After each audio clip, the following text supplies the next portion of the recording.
आप बहुत कॉन्फिडेंट हो सकते हो, फिर भी सामने वाले को आप कॉन्फिडेंट नहीं लगे। Strange isn't it? पर सोचिए, अगर मैं आपसे बोलूं कि आई थिंक समझ नहीं आ रहा, शायद यही करना चाहिए, आई don't no, what do you think? और अगर मैं आपसे बोलूं कि आई थिंक हमें यही करना चाहिए, same person, almost the same thought, पर आप बताओ कि दोनों में से सबसे ज्यादा कॉन्फिडेंट आपको क्या लगा? Exactly. And the interesting part is कि कॉन्फिडेंस सिर्फ आपके माइंड में नहीं होता, आप जिस तरह से अपनी बात प्रेजेंट करते हो वो भी कॉन्फिडेंस कम्युनिकेट करता है।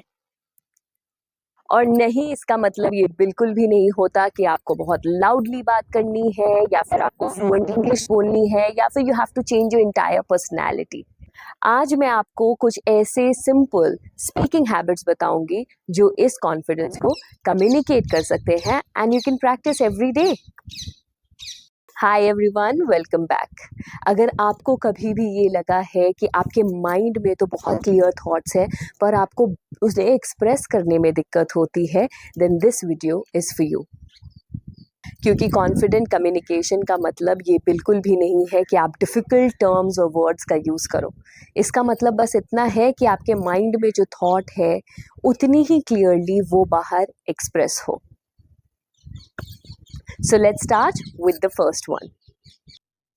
तो सबसे पहली हैबिट, स्टॉप रशिंग, स्पेशली जब आप नर्वस होते हो।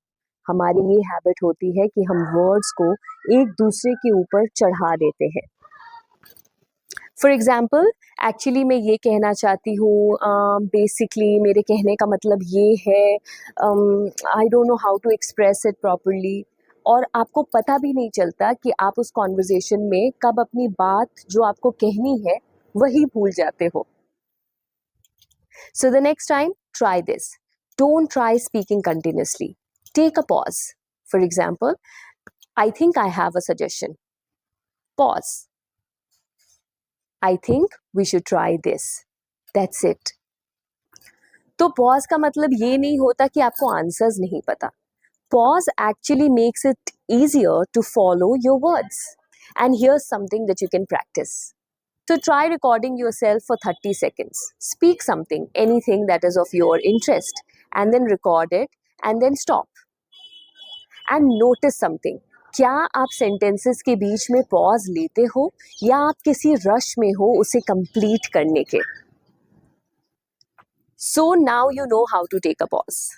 पर एक चीज़ है जो हम कॉन्फिडेंस के चक्कर में ऑफन इग्नोर कर देते हैं, या फिर ये गलती हमेशा करते हैं कि हम अपने स्टेटमेंट्स ऐसे देते हैं जैसे हम कोई क्वेश्चंस पूछ रहे हो। और ये पॉइंट मुझे बहुत इंटरेस्टिंग लगता है क्योंकि एक कॉन्फिडेंट इंसान भी जो रिमार्क्स देता है can sometimes feel like a question. Notice कीजिएगा कि maybe we should try this, instead से I think we should go with this. यहाँ पे डिफरेंस सिर्फ पंक्चुएशन या पॉजेस का नहीं है, यहाँ पे डिफरेंस आपकी सर्टेनिटी का है।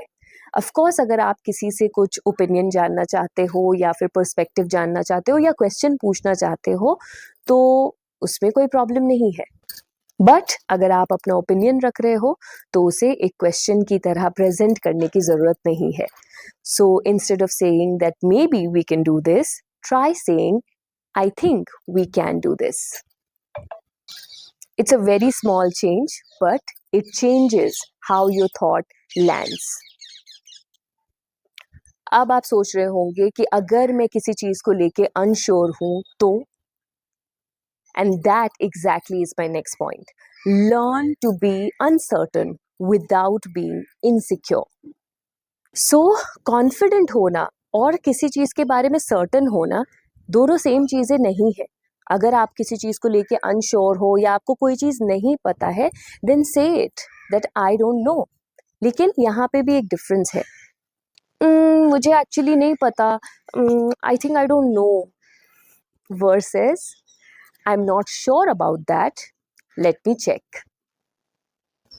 दूसरे इंसान को भी आंसर नहीं पता पर वो लॉस्ट नहीं लग रहा। That is the difference. They can also say that I don't know, or maybe I'm not sure about it.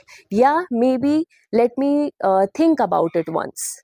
That also sounds confident, because confidence का मतलब ये कभी भी नहीं होता कि मुझे सब पता है. कॉन्फिडेंस का एक सिंपल सा मतलब होता है कि मुझे जो चीज़ें पता है उसके बारे में मैं बिल्कुल क्लियर हूँ, और जो मुझे नहीं पता उसे एक्सेप्ट करना मेरे लिए कोई बड़ी प्रॉब्लम है ही नहीं. एक और हैबिट है जो एक्चुअली हम बहुत अनकॉन्शियसली करते हैं, पर वो कहीं ना कहीं हमारे बात की वैल्यू को रिड्यूस करती है. आइए इसके बारे में हम नीचे बात करते हैं. Stop over using sorry, just, may be, actually. मेरी भी ये हैबिट है. मैं भी बहुत फ्रीक्वेंटली अपने कॉन्वर्जेशंस में यूज़ करती हूँ, but I have consciously tried to stop it. Stop कर सकते हैं क्या? आइए देखते हैं. So imagine someone says this to you that can you send this to me by tonight, और आपका रिप्लाई आता है कि sorry I cannot do it, maybe I can do it tomorrow. अब आप इस एग्जाम्पल को कंपेयर कीजिए इससे, I cannot do this tonight, I will give it to you by tomorrow. दूसरा एग्जाम्पल रूड नहीं है, वो बस और क्लियर है. हम कभी कभी अननेसेसरीली अपने सेंटेंसेस में ऐसे वर्ड्स का यूज करते हैं जिससे हम कम डिमांडिंग लगे, जैसे कि sorry, just, may be, actually, basically, all of this. और वर्ड्स यहाँ पे प्रॉब्लम नहीं है. प्रॉब्लम ये है कि आप अपने हर सेंटेंस को सॉफ्ट बनाने की कोशिश कर रहे हो. So try this. Sorry, can I ask you something? Instead से can I ask you something. Just that. Polite रहना है, ऑफ कोर्स पोलाइट रहना है, पर हर सेंटेंस में सॉरी ऐड कर देने का मतलब ये नहीं होता कि आप पोलाइट हो. पोलाइटनेस और अनसर्टेनिटी के बीच में डिफरेंस होता है, और वहीं पे कॉन्फिडेंस नजर आता है. तो अब तक हमने वर्ड्स की बात की, कैसे पॉज लेना है, कैसे वर्ड्स यूज करना है, कैसे अपने सेंटेंसेस को कंप्लीट करना है. पर एक चीज है जो हमारे वर्ड्स बोलने से पहले ही हमारी बॉडी सामने वाले को कम्युनिकेट कर देती है. So now imagine something. आज मैं आपको बहुत सारी चीजें इमेजिन करा रही हूँ, एक चीज ये भी कर लीजिए. तो मैं किसी से कह रही हूँ I don't agree with that, लेकिन साथ ही मेरी आईज जो है वो नीचे है, मेरे शोल्डर्स जो है वो राउंडेड है, I am smiling nervously, I am using my hands continuously. तो ये सारी चीजों में मेरी बॉडी कॉन्फिडेंस नहीं दिखा रही है.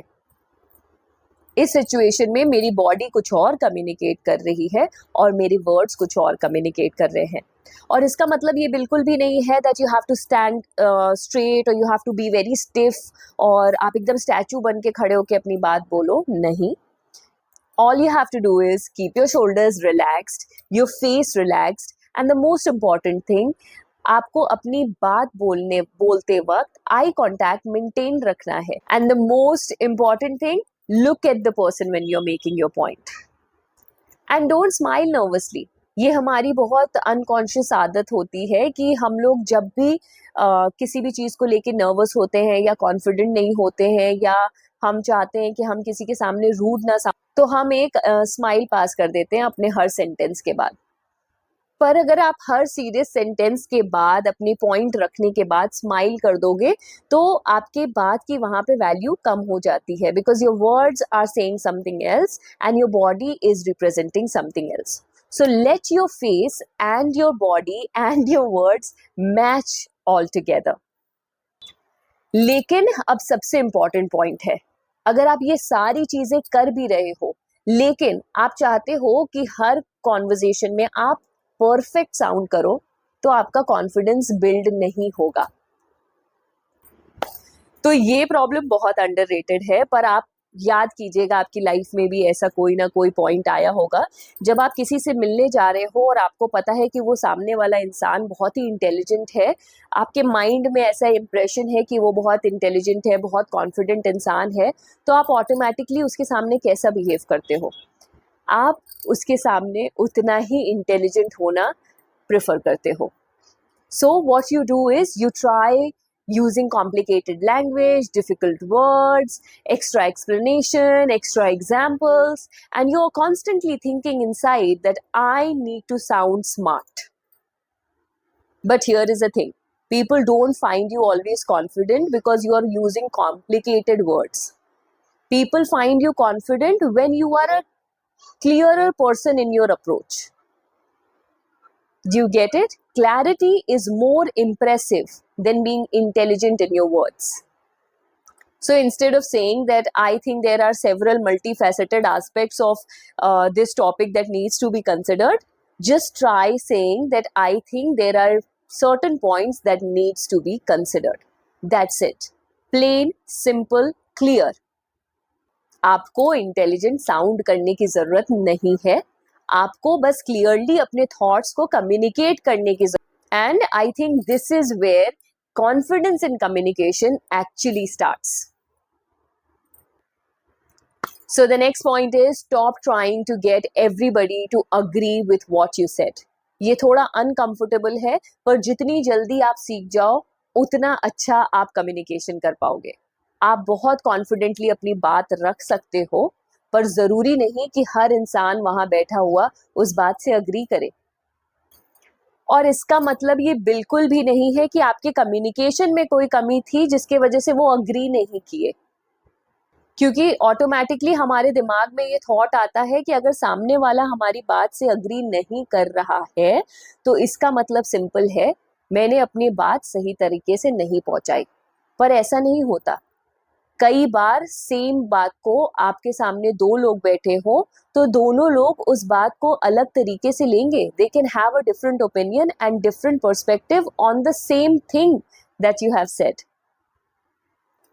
You can just say that I understand your point, but I see it differently. That's it. No explanation.